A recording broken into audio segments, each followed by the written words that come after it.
ጨጓራ ያፈላል። ናፍቃ ነው አይደል? አንተም ሀይሚ ማለት ግን ሀይሚ ጭቅጭቁ ናፍቆ ነው ጨጓራው መሰለኝ።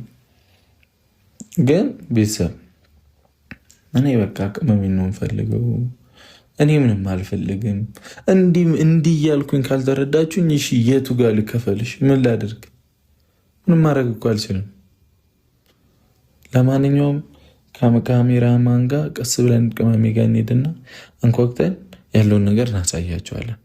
እሺ ካለችኝ እንደውም ሙሉ አዳሩን ምናምን እንዳለ ካሜራ ተደቅኖብን እናድራለን። በቃ ግልግል።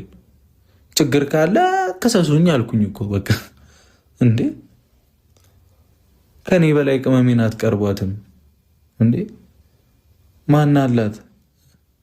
እኔስ ማን አለኝ? እኔ ለእሷም ለራሴም ብዬ ነው አብረን እንሆን ያልኩት። ሰው እንዴት ነው ግን ይበልጥ እንወዳጅ ይበልጥ